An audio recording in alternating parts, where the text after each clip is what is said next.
আমার স্নেহের ছাত্রছাত্রীরা, আজ আমি ষষ্ঠ শ্রেণীর সাহিত্য মেলা বই থেকে ভরদুপুরে কবিতাটি আলোচনা করব। ভরদুপুরে কবিতাটি লিখেছেন নীরেন্দ্রনাথ চক্রবর্তী। দেখো, প্রথমেই কবিতাটিতে রয়েছে, ওই যে অসৎ গাছটি ও তো পথিক জনের ছাতা, তলায় ঘাসের গালচে খানি আদর করে পাতা। এখানে কবি একটি সুন্দর গ্রাম বাংলার প্রাকৃতিক বৈচিত্র্যকে ফুটিয়ে তুলেছেন। তিনি বলতে চাইছেন যে দূরে একটি অশ্বত্থ গাছ রয়েছে এবং সেই গাছটি পথিকজনের ছাতার মতো সবাইকে ছায়া দান করছে। অশ্বত্থ গাছ তোমরা অনেকেই দেখেছো, অনেক বড় হয়। তো সেই যে অশ্বত্থ গাছ, তার তলায় যেন কার্পেট বিছানো রয়েছে এবং সেটা এই যে গালচে শব্দের অর্থ হলো কার্পেট। সেই যে ঘাসের যে পাতা, সেটা যেন কার্পেটের মতো পেতে রেখেছে এবং সেটা আমাদের যে যখন আমরা হাঁটছি তার ওপর দিয়ে, তখন সেগুলো যেন আমাদেরকে আদর করছে। চড়ছে দূরে গরু বাছুর গাছের তলায় শুয়ে, দেখছে রাখাল মেঘগুলো যায় আকাশটাকে ছুঁয়ে। দেখো, ওই গ্রাম বাংলায় তোমরা দেখতে পাবে যে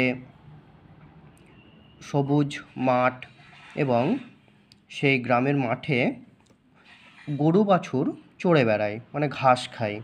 তো সেই রকমই একজন রাখাল সেই গাছের তলায় শুয়ে রয়েছে এবং দূরে গরু বাছুর ঘাস খেয়ে বেড়াচ্ছে। এবং যে রাখাল যে গরুগুলো নিয়ে এসেছে মাঠে, সেই রাখাল সেই অশ্বত্থ গাছের নিচে শুয়ে আছে এবং আকাশে যে মেঘগুলো ভেসে ভেসে যাচ্ছে সে সেটা দেখছে। তারপরে দেখো, খোলের মধ্যে বোঝাই করে শুকনো খড়ের আঁটি, নদীর ধারে বাঁধা কাদের ওই বড় নৌকাটি। এখানে গ্রাম বাংলার যেমন মাঠ ঘাট থাকে, তেমনি নদী নালাও দেখতে পাওয়া যায়। তো সেইখানেই সেই গ্রামের পাশেই একটি নদী রয়েছে এবং সেই নদীর ধারে একটি বড় নৌকা বাঁধা রয়েছে এবং সেই নৌকায় কি রয়েছে, সেই নৌকার খোলের মধ্যে শুকনো খড়ের আঁটি বোঝাই করা আছে। কেউ কোথা নেই বাতাস ওড়ায় মিহিন সাদা ধুলো, ভর দুপুরে যে যার ঘরে ঘুমোচ্ছে লোকগুলো। গ্রীষ্মের, এখানে সাধারণত কবি আমাদের গ্রীষ্মের দুপুরের কথাই বলতে চেয়েছেন। তো গ্রীষ্মের দুপুরে মাঠঘাটে কাউকেই দেখতে পাওয়া যায় না এবং গ্রীষ্মের যে হাওয়া, সেই হাওয়া যে মিহিন সাদা ধুলো সেটাকে উড়িয়ে নিয়ে যাচ্ছে এবং ভর দুপুরে কেউ কোথাও কোনো মানুষজন দেখতে পাওয়া যাচ্ছে না। তাই কবি বলতে চেয়েছেন যে ভর দুপুরে যে যার ঘরে যত মানুষজন রয়েছেন তারা সবাই নিজের নিজের ঘরে ঘুমিয়ে রয়েছেন। তারপরেই দেখো, শুধুই কি আর মানুষ ঘুমোয়, যে জানে সেই জানে, আঁচল পেতে বিশ্বভুবন ঘুমোচ্ছে এইখানে। তাহলে শুধুই কি আর মানুষ ঘুমোচ্ছে? এই গ্রীষ্মের দুপুরে মনে হচ্ছে যেন পৃথিবীটা শ্রান্ত ক্লান্ত হয়ে পড়েছে এবং সকল কিছুই কোনো নিশ্চুম স্তব্ধ দুপুরবেলা। মনে হচ্ছে যেন এই বিশ্বভুবনও যেন আঁচল পেতে ঘুমিয়ে রয়েছে। তাহলে এই হলো কবিতা। এবার প্রশ্নগুলো আলোচনা করে নিই, চলো। প্রথমেই দেখো, নীরেন্দ্রনাথ চক্রবর্তী সম্বন্ধে দেওয়া আছে, তাহলে এটা জেনে নিই। নীরেন্দ্রনাথ চক্রবর্তী জন্মগ্রহণ করেন 1924 সালে। আচ্ছা, আমি তোমাদের ডেটটাও বলে দিচ্ছি। 1924 খ্রিস্টাব্দের 19শে অক্টোবর তিনি জন্মগ্রহণ করেন এবং মারা যায় 2018 সালে। জন্মস্থান বাংলাদেশের ফরিদপুর জেলা। সত্যযুগ পত্রিকার সাংবাদিক রূপে কর্মজীবন শুরু করেন। পরবর্তীকালে আনন্দবাজার পত্রিকার সঙ্গে যুক্ত হন। বহুদিন তিনি আনন্দমেলা সম্পাদনার দায়িত্ব পালন করেছেন। বাংলা কবিতার জগতের কবি নীরেন্দ্রনাথ চক্রবর্তী অত্যন্ত জনপ্রিয় নাম।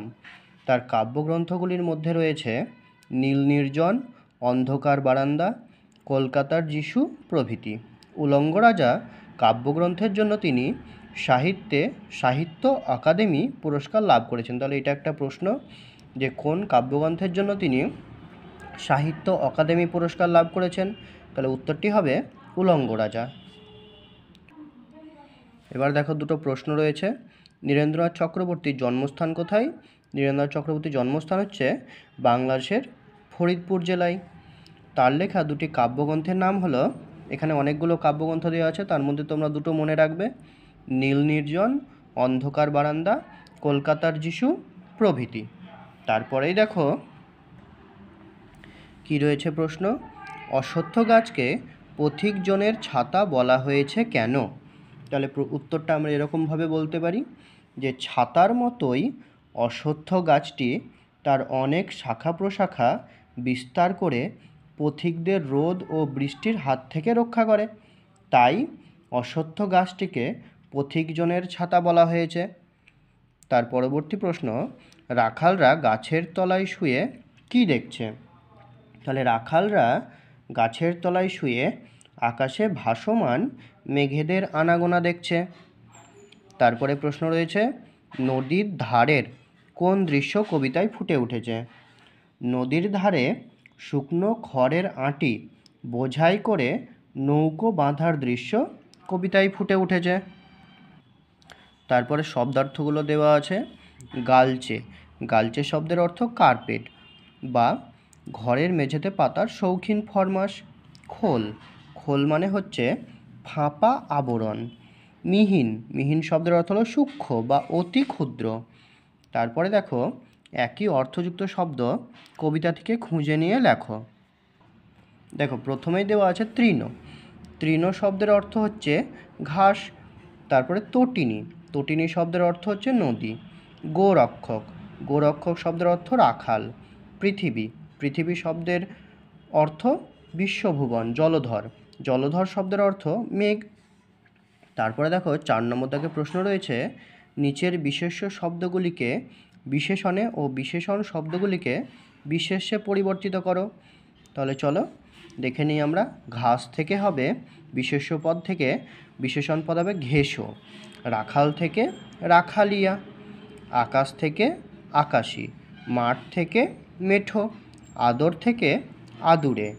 গাছ থেকে গেছো। লোক থেকে লৌকিক। তারপরে 5 নম্বর দাগে রয়েছে, পাশে দেওয়া শব্দগুলির সঙ্গে উপসর্গ যোগ করে নতুন শব্দ তৈরি করো। দেখো নদী, নদীর সঙ্গে আমরা কী উপসর্গ যোগ করতে পারি?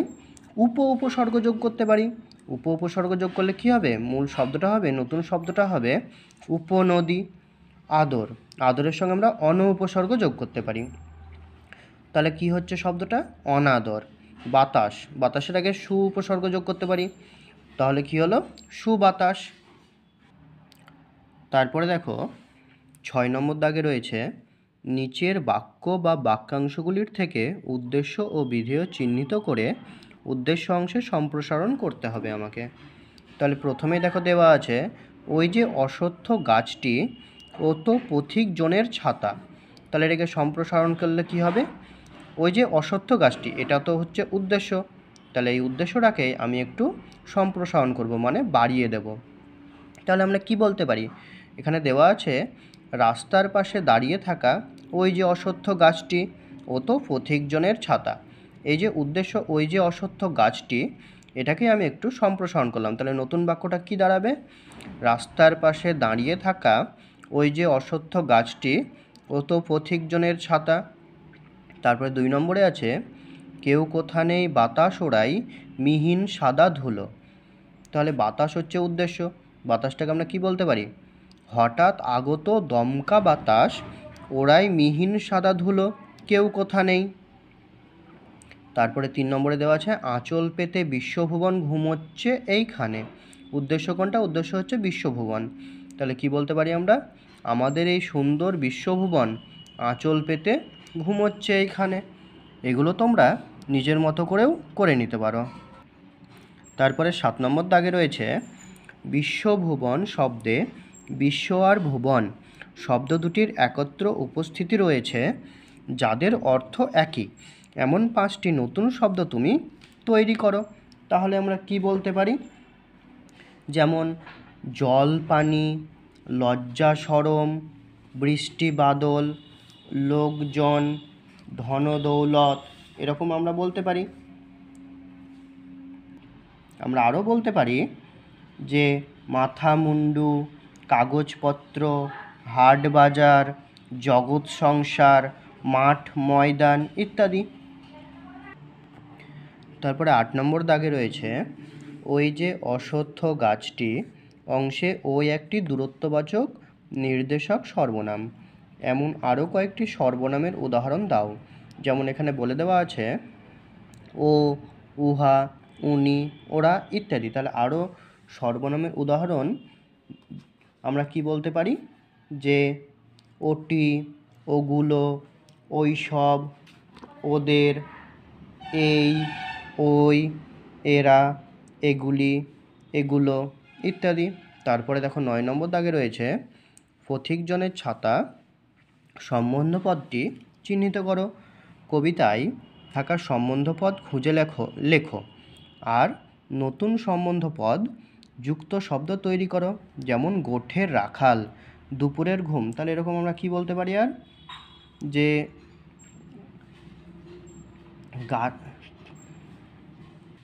তাহলে আমরা বলতে পারি সিল্কের জামা, রাস্তার জল, হাঁসের ডিম, মাছের কাঁটা, পথের শ্রম ইত্যাদি।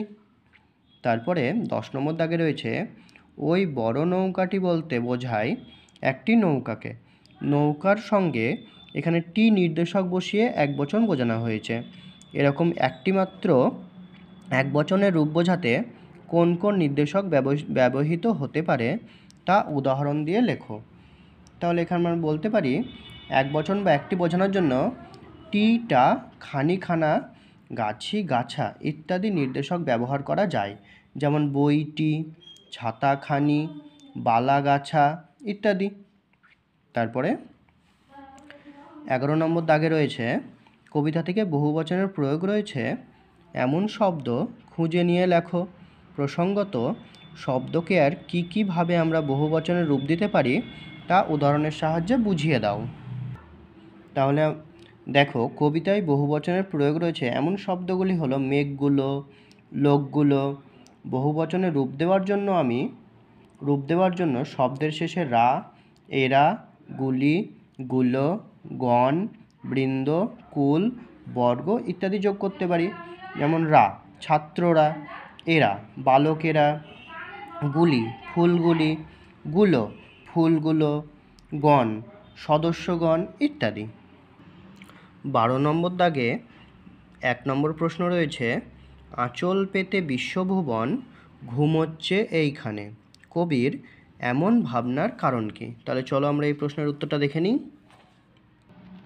উত্তরটি হবে কবি নীরেন্দ্রনাথ চক্রবর্তী তার ভর দুপুরে কবিতায় এক অলস দুপুরের চিত্র এঁকেছেন। দুপুরবেলা চারিদিক নিস্তব্ধ, জনমানবহীন, সকলে যে যার ঘরে গভীর ঘুমে আচ্ছন্ন। এমনকি সূর্যের প্রচণ্ড তাপে জীবজন্তু পশু পাখিরাও নিস্তেজ হয়ে পড়েছে। পৃথিবীও যেন তার কর্মচাঞ্চল্যতা হারিয়েছে, শুধু বাতাস এসে মিহি সাদা ধুলো ওড়াচ্ছে। এমন দুপুরে মানুষজন, পশু পাখি, গাছপালা সহ প্রকৃতির এই স্তব্ধ নিশ্চল হয়ে থাকা দেখেই কবির মনে হয়েছে সমস্ত বিশ্বভুবন যেন সব কিছুকেই ভুলে নিজেই আঁচল পেতে গভীর ঘুমে আচ্ছন্ন। প্রকৃতির এই স্তব্ধ নিশ্চল রূপী কবির এমন ভাবনার কারণ। তারপরে রয়েছে ভর দুপুরে কবিতায় গ্রাম বাংলার এক অলস দুপুরের ছবি খুঁজে পাওয়া যায়। কবিতায় ফুটে ওঠা সেই ছবিটি কেমন লেখো। দেখো উত্তরটি বলছি আমি। আধুনিক বাংলা কাব্যজগতের অন্যতম বিশিষ্ট কবি নীরেন্দ্রনাথ চক্রবর্তী তাঁর ভর দুপুরে কবিতায় একটি অলস ও শান্ত দুপুরের ছবি তুলে ধরেছেন। অশ্বত্থ গাছের নিচে প্রকৃতির পাতা, সবুজ ঘাসের গালিচা যেন অলস দুপুরের সুখসজ্জা। গরু বাছুরগুলিকে চড়তে দিয়ে রাখাল সেই নরম ঘাসের গালিচায় শুয়ে তার মাথার ওপরে দিগন্তজোড়া নীল আকাশটিকে দেখছে। টুকরো টুকরো মেঘ ভেসে বেড়ানো মেঘ দেখে তার মনে হচ্ছে মেঘগুলি যেন আকাশটিকে ছুঁয়ে ছুঁয়ে যাচ্ছে। নদীর ধারে বাঁধা রয়েছে খড় বোঝাই করা একটি নৌকা। চারিদিকে যেন জনমানব শূন্য, কেবল বাতাস এসে মিহি সাদা ধুলো উড়িয়ে যাচ্ছে। দুপুরের এই নিস্তব্ধতা দেখে কবির মনে হয়েছে শুধুমাত্র মানুষজনই নয়, এমন নিস্তব্ধ দুপুরে সমগ্র বিশ্ব প্রকৃতিও যেন আঁচল পেতে গভীর ঘুমে আচ্ছন্ন। এই প্রশ্নগুলির উত্তর তোমরা নিজের ভাষাতে লিখলেই ভালো হবে। কবিতাটি সুন্দর করে পড়ে নিয়ে তোমরা নিজের ভাষায় উত্তরটি লেখার চেষ্টা করবে। এবং তারপরে একটি চিঠি রয়েছে, চিঠি এটা নিজে থেকেই তোমরা করে নেবে। এবং তারপরে একটি চিত্র আঁকতে দেওয়া রয়েছে দুপুরের ছবি, সেটাও তোমরা নিজেরাই করে নেবে। ধন্যবাদ।